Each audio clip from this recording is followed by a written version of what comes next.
Now, it was brought to my attention by you guys that I have not actually done a top 10 list for intelligence weapons. I've done faith, strength, and many others, but intelligence has slipped through the cracks. So this particular video is going to be my personal top 10 best intelligence weapons in all of Elden Ring. Per usual, if you disagree or agree, leave it down in the comments below, and we can go ahead and jump into number 10. So I was incredibly surprised this weapon was anywhere on this list, but number 10 is going to be the Glintstone Kris for one reason and one reason only.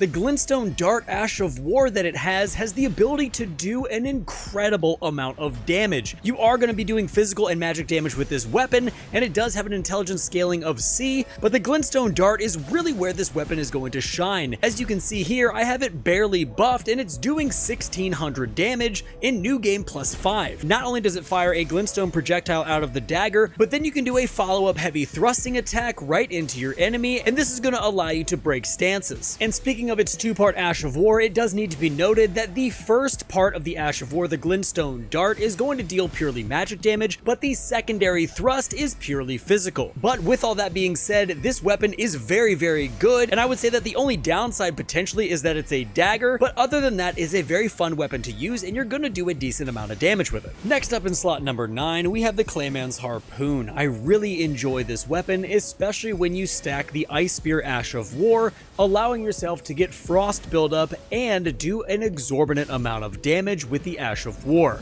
The spear moveset is pretty nice as well, having some great pierce damage. You're going to have decent physical but really high magic damage when you put a magic affinity on this weapon.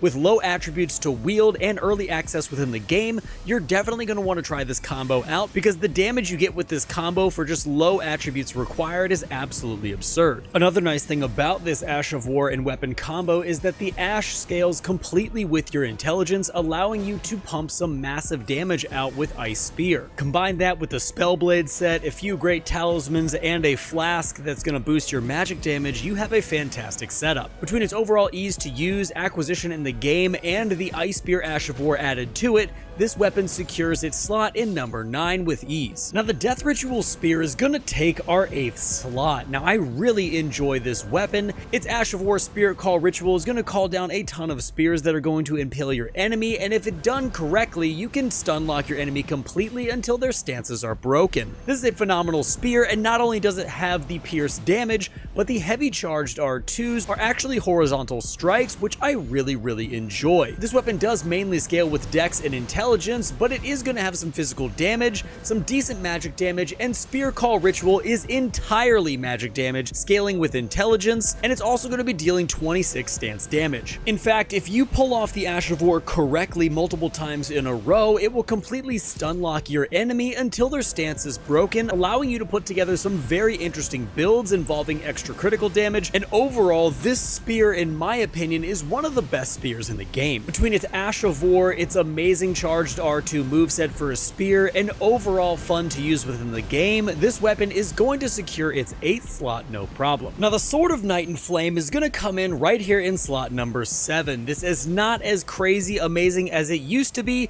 but it still is a Pocket Comet Azure after a few nerfs. It's incredibly easy to obtain, it does a ton of damage, you have the ability to run this weapon with multiple builds, whether it be intelligence or faith, and this weapon scales with just about everything. With the Sword of Night and Flame being a common straight sword, there is only one reason to use that, and that is the Ash of War Night and Flame stance. This is going to give you an incredible amount of magic damage, giving you a Comet Azure type Ash of War to absolutely obliterate your enemies. The cast time is minimal, the damage is huge, and overall this is a really fantastic weapon even 2 years later. I will say the only negative in my personal opinion about it is the fact that you need 24 intelligence and 24 faith to even wield this weapon, so it does pin you into a corner in that regard, but the damage cannot be argued with, which is why it sits comfortably here in slot number 7. Now, in our slot number 6, we have the Star Scourge Greatsword. What's awesome about this weapon, besides the obvious of having 2 of them,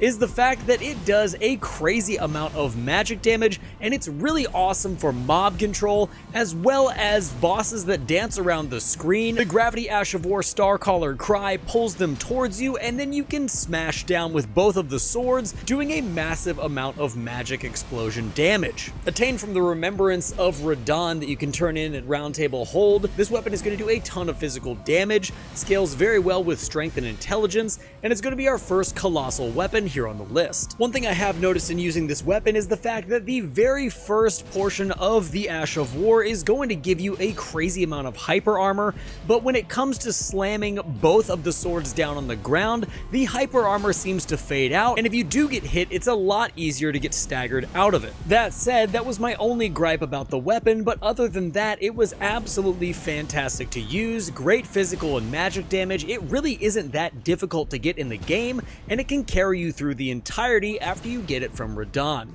Between Starcaller Cry, a great colossal weapon moveset, and the fact that not only do you get one of these weapons, but you get two of them for having one, is why it secures itself a slot in slot number 6. Now, kicking off our top 5, we have the Royal Greatsword, a phenomenal weapon on so many different levels, and we're going to break it all down right now. First off, the physical damage is incredible, the magic damage is exquisite, and Wolf's Assault not only is one of the coolest looking Ashes of War in the game, but also is going to be a dual part Ash of War where you flip up into the air and then smash down with your sword and pull your sword out of the ground to cause a giant frost explosion. That's right, this weapon also builds up frost, which is super good considering frost is one of the best affinities in all of Elden Ring. I really love this weapon. Its heavy charged R2s are great, it has decent scaling with strength and intelligence, and overall it's going to be a fantastic weapon to add to your arsenal if you decide to use it. I would consider this weapon a New Game Plus weapon considering you get it at the very end of the game after Ranni's questline,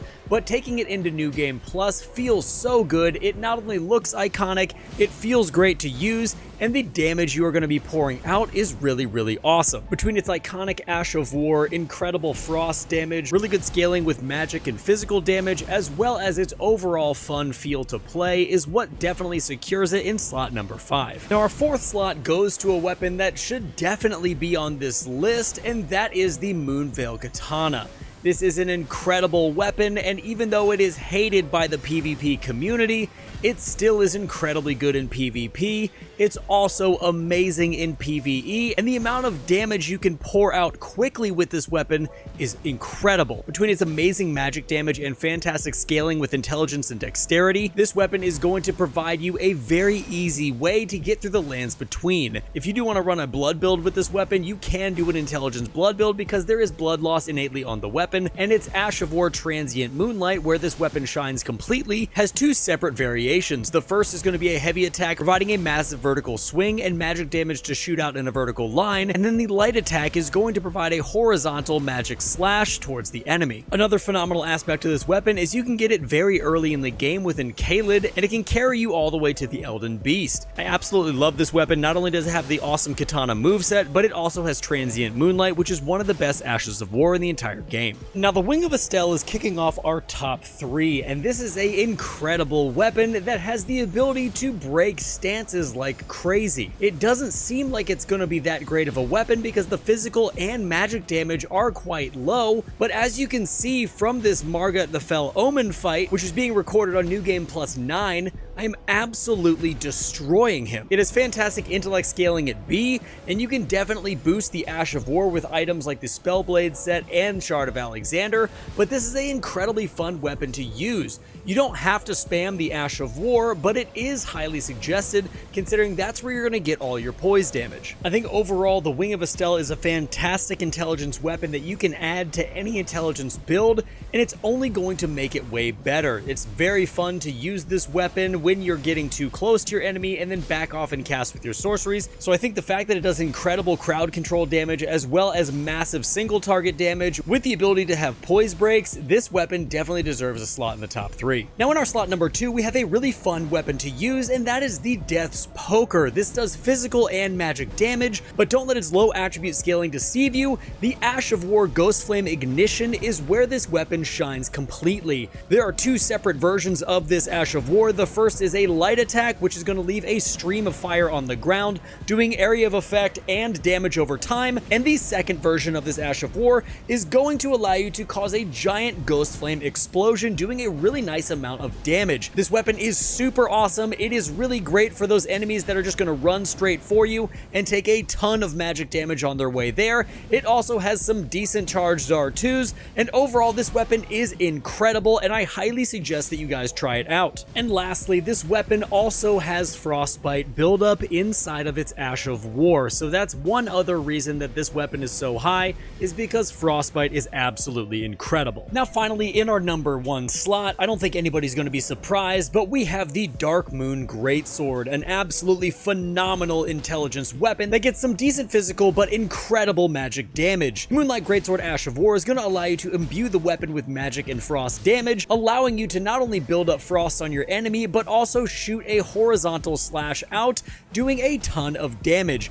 I absolutely love this weapon. In my opinion, one of the best weapons in the entire game, not just for intelligence, but relying on the Ash of War is not the only thing this weapon can do. With heavy charged R2s, you're going to be staggering certain enemies in this game with 1 and 2 heavy charged R2s, thus making it an incredibly fun weapon to use, getting off a ton of criticals. The frost damage, the amazing Ash of War, the projectiles, as well as the heavy melee damage you're going to do with this weapon is what lands it comfortably in our number 1 slot, and I don't think anybody is surprised. And guys, that is going to be our list of the top 10 best intelligence builds here in Elden Ring. As I said previously, if you disagree or agree, leave something down in the comments below so we can talk all about it. Also, if you've not subscribed yet, make sure to subscribe, hit the bell notification, because it does mean a ton to the channel, and it's free for you guys. I would appreciate it a ton.